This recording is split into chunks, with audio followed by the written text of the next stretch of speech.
Shed Guy. How you going, guys? Welcome to the channel. So it's been a little while since I've done a video on this car, and hopefully I'll be able to remember back to the stages of actually doing this work when I filmed it. So if I'm a little bit muddled up in a few areas, I do apologise. I'm going to try my best, and yeah, hope you enjoy the video. So that little bit of footage just there that you're seeing is actually before any filler work has started. And typically in a job like this, where I'll actually start is by using a little bit of fiberglass filler just over any welded joins or anything that sort of had excessive metal work done to sort of get the panels to fit nicely together. And the main reason why I do that is I just find it helps me sort of familiarise myself with the shape of the panel, and when it comes time to actually doing the finishing body work, I just find it sort of flows a little bit easier that way. And because it is a reinforced filler, it really seals off any sort of minor porosities in the weld, if there be any. So I kind of just like to use it as a little bit more of a peace of mind kind of thing. That type of body filler really does get a bad rap for people using it incorrectly, filling rust holes or over extremely damaged areas. So now we're going to start doing the actual body filler on this car. And the body filler I choose to use is the 3M Platinum Plus filler, which is the yellow one that you'll see on screen just there. And the blocks that I'm using on this car are the Linear Blocking Tools blocks. So that one there is the 32-inch Ultraflex, I think it is. And as far as sanding blocks go, those linear blocks are next level. They've been absolutely fantastic for working on this HQ sedan. So that's my second skim of filler on these couple of panels, just on the lower halves. And generally that's sort of 1 to 2 skims to get the panel straight, and then I'll seal up any sort of bare metal areas or any cut throughs with epoxy primer, and then I'll move on to the next lot of panels. So I'm sure at some point I'll have someone comment about my usage of filler and how it's excessive and that, you know, it's wrong to use filler this way. But you have to remember that all my filler work is being applied straight over the top of a sanded epoxy primer, which is sealing the bare metal, so there's no moisture going through the filler to the metal. And when you're doing filler work like this, if you apply all in one big skim, it's actually going to shrink all together. It's not going to shrink all in little separate areas where it can actually create little ripples. And another benefit that skimming panels like this will actually have is, instead of filling in your little spots where your filler is and then breaking down to bare metal and potentially causing yourself a low spot in the filler itself, this is actually going to build up the whole panel level, and you're able to block out the repair fully without the worry of breaking down through your epoxy down to bare metal and having to re-epoxy before you apply more filler again. So what you can see me working on here is those bastard body lines, those reverse curves down the side of a HQ sedan, or any HQ for that matter. They are really difficult to get right, and I'll be honest with you guys, I did actually struggle with this one quite a lot, because I do find that the doors on these cars are a lot more deeper than, say, the quarter panel or the guard. So I would like to be able to show you guys how to do them, and I might end up doing another video later on, but I feel like I just need to spend a little bit more time practicing the technique. I think I have sort of got it worked out, but I just need a little bit more time to just basically work it out myself and, you know, really dial them in. So yeah, as you can see, gave that lower quarter a bit of a skim, you know, putting a bit of a skim on that door as well.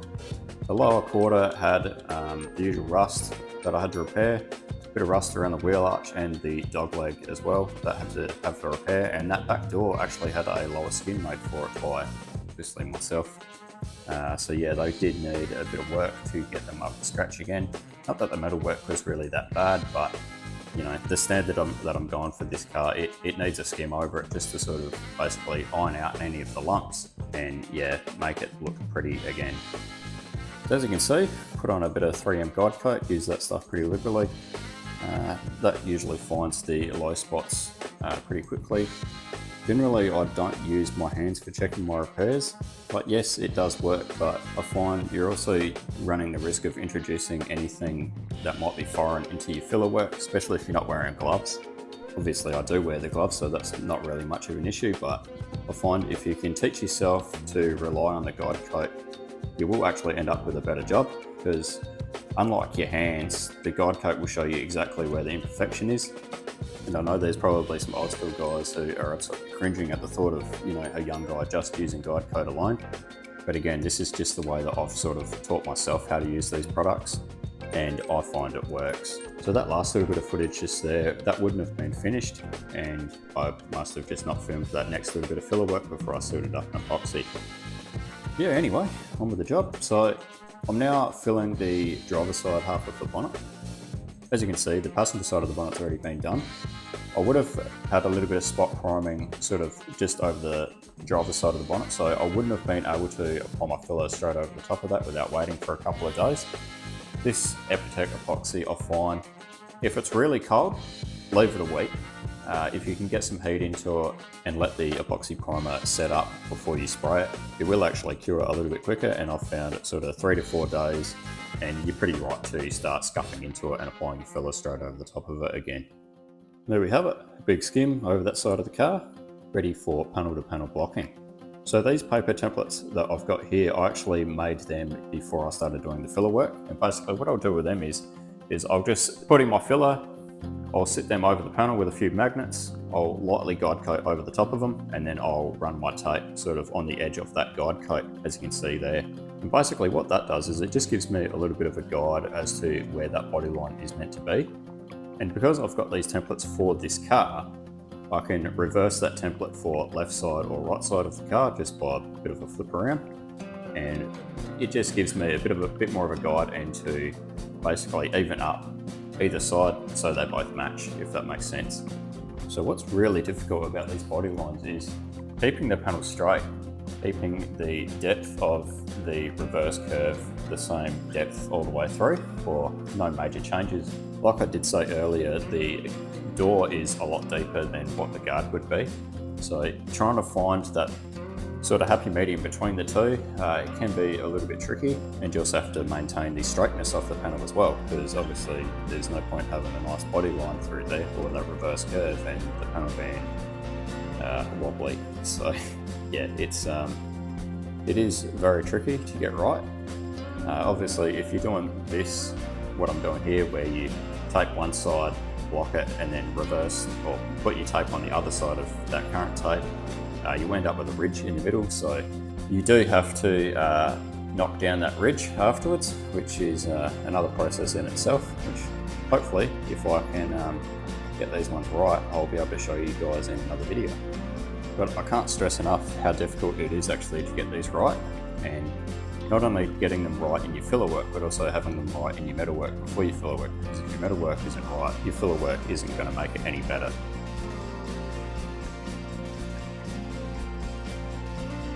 Now with the quarter panels on these cars, now that's a whole nother kettle of fish, because they do kind of, that body line, or sorry, the reverse curve, it does sort of flatten out sort of below the back window area, but it is quite sharp at the rear of the quarter panel, and then you sort of have to blend it into the body line that goes into the top of the back door. So it is quite a lot to sort of juggle all at once. So what I did here was I put a skim of filler on, which is the 3M Platinum Plus. I gave that a block down as if I was just blocking down a flat panel, and then I gave it a skim with the 3M Platinum Plus glaze. And then after that, I laid over my template, did the guide coat, did the tape, and then I'm ready to start blocking in that reverse curve. Now I'm not quite sure what happened to the footage after this. I seem to have lost it. So anyway, what I'm doing here is basically I'm going over all my repairs, anything that I've sealed up with epoxy, picking up any of those last little bits and pieces that I might have missed in that first round of filler.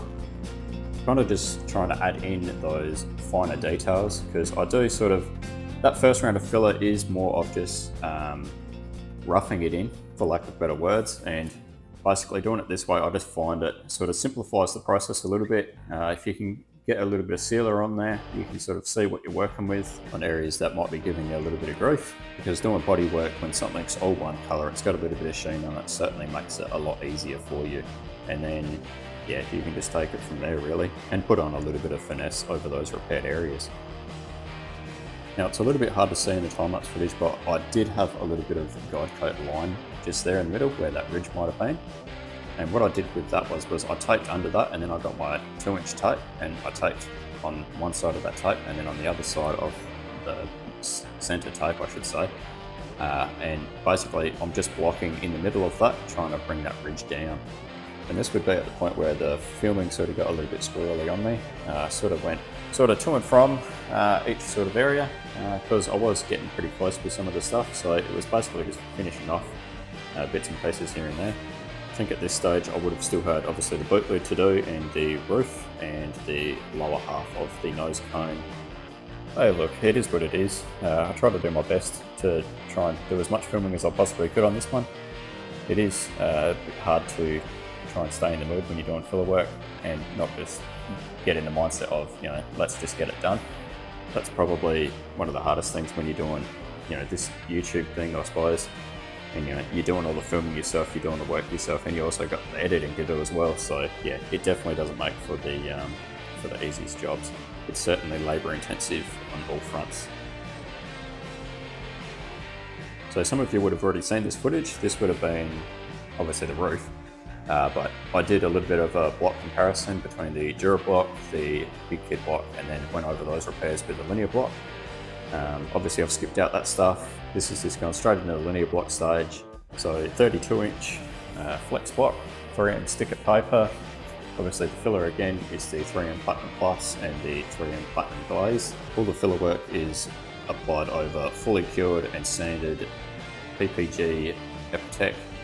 So the grey-green one, I think that's EPO G55, I think that one is. I use just the normal hardener in that one, and the reducer is the EXR20.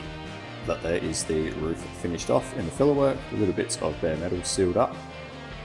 And the next bit of footage is the filler work that has been done on the lower half of the nose cone. Another little job that I've been doing on this car is basically just cleaning up the stainless trims and making sure that they fit the car as I'm doing the filler work. That's another one of those little labour intensive jobs to try and make sure that all of those fit as you're doing the filler work, just so there's no hidden surprises later on with things not fitting. Anyway, as you can see, the car's been fully finished off in 120 or 180. Been cleaned, and it's been masked off, ready for a few coats of Resto Finish Poly Primer. So that's the end of this video. I will have another video of actually priming this car, and believe me, there's a bit of a story to go along with it, and yeah, it's a funny one. So make sure you subscribe to the channel and you look out for that one when it comes out. See you around next time, guys. Thanks for watching. Cheers.